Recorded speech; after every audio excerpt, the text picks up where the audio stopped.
English basic to advance. आज हम perfect tense को देखेंगे। ये क्या है?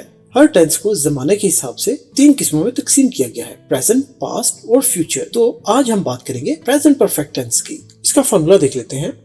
ये देखिए, ये है इसका फॉर्मूला। इसमें सबसे पहले सब्जेक्ट आएगा। सब्जेक्ट के बाद आपने हैज या हैव, इन दोनों में से एक लगाना है, और उसके बाद आपने वर्ब लगाना है, लेकिन वर्ब की तीसरी फॉर्म, और उसके बाद ऑब्जेक्ट। अब देखिए, सब्जेक्ट तो है नाउन या प्रोनाउन, कोई नाम, चीज या जगह, उसे सब्जेक्ट कहते हैं। उसके बाद हैज और हैव, और फिर वर्ब। वर्ब क्या है? काम करने वाले अल्फाज की इंग्लिश, यानी खाना, पीना, सोना, ये सब क्या है? वर्ब है। और उसके बाद ऑब्जेक्ट, जिस चीज पर काम किया जाए। घबराइए नहीं, अभी आपको मिसाल से भी समझा देते हैं। पहली मिसाल देखिए, अली खत लिख चुका है। अब आपको निशानी का पता चलेगा। देखिए, जब लफ्ज आ जाए चुका है, चुकी है, चुके हैं, तो इसका मतलब है ये परफेक्ट टेंस है। लेकिन प्रेजेंट का अगर यहाँ पर होता चुका था, तो फिर ये होता पास्ट परफेक्ट टेंस। लेकिन अभी हम फोकस रखते हैं प्रेजेंट परफेक्ट टेंस पर। अब यहाँ पर देखिए, पहला जुमला है अली खत लिख चुका है, तो इसकी इंग्लिश है Ali has written a letter. अब अली यहाँ पर सब्जेक्ट है, ये देखिए सब्ज रंग सब्जेक्ट का, और उसके बाद फिर हमने अली तो सिंगुलर है, वाहिद है, इसके साथ हैज का इस्तेमाल किया गया। तो फॉर्मूले से हमने हैव नहीं लिया बल्कि हैज ले लिया। और उसके बाद वर्ब है राइट,